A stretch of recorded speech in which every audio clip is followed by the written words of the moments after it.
先皇让你服下仙丹，说吃了后就可以升到金仙，进阶为仙官。可你却惊恐地看到那些仙官的丹田内盘踞了一只只张牙舞爪的虫子。你叫逍遥，本是一介凡人，生来就拥有透视之能。仙域的先皇对你看重，特地为你求来仙丹，吃了吧。到金仙后，本皇向先帝请求加授你为仙官。你咬牙谢过，假意将丹药吞入。回到房间后，再也忍不住将丹吐出。外头的糖衣已经破了，露出里面的虫卵。你一刀杀了虫子，从此以后过上了假装吃了仙丹的生活。可数个月后，你迟迟未能晋升，几个师兄急了，师弟怎么还脉象混乱呢？他们当初5、6天就完成蜕变，你壮了胆子问他们仙人是什么状态？大师兄笑了，说丹田内会诞生仙脉，每个人都会觉醒对应灵根。说着手指生出一团火来，可你分明看到在他丹田内所谓的仙脉是那诡异的虫子伸出他的触手链接着他的肉体。那虫子天生会火，所以大师兄就是火灵根，二师兄的虫子会水，他就是水灵根。你不理解为什么师兄们浑然不觉体内有虫子，你决定一走了之。可某天在墙角听到了整个清虚观的死讯，大师兄问二师兄，所以那些修士都杀干净了吗？二师兄擦着长剑慢条斯理道，放心吧，一个没留，包括观主天玄子和师父云娘，还有他肚子里的孩子100多号人呢，累死我了。一贯温和的大师兄冷漠道，确定都死透了吗？二师兄嘻嘻一笑，放心，可别让小师弟知道了，先瞒着，等他成了仙后再告诉他。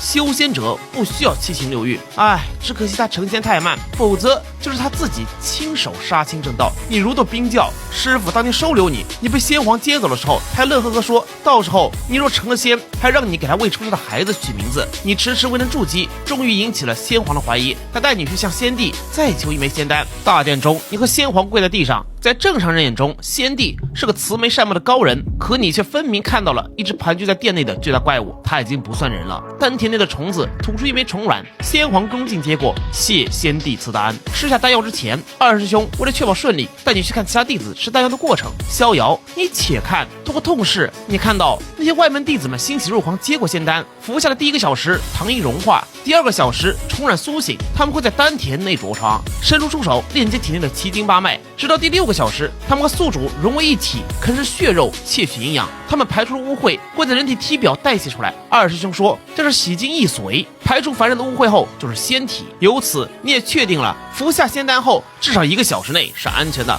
当着二师兄和先皇的面服下了仙丹，回到家后，你用匕首和皮筋做了个弹弓装置对准丹田。为了防止意外，你还写下了一张纸条，算准时间差不多后，虫子链接经脉，引动机关，匕首射入丹田。的一声惨叫，接着你就晕了过去。等再醒来的时候，你是仙体，体内的虫子还在，但是已经死亡。旁边还站着大师兄和二师兄。逍遥，你没事吧？他们是听到你的惨叫后闯进来救人的。这时候你注意到二师兄手里还拿着那张纸条，上面写着服虫丹空有不测，设匕首杀之。不过自己丑陋，恐怕只有你认得出。大师兄对你说声恭喜，终于踏入金仙境界，从此以后就可加授为仙官，10品为仙力。但若是完成咱们昆仑仙域所派发的特色任务，就可以逐步晋升，获得更多丹药。听到这儿，你差点吐出来，更多丹药，那不就是更多虫子吗？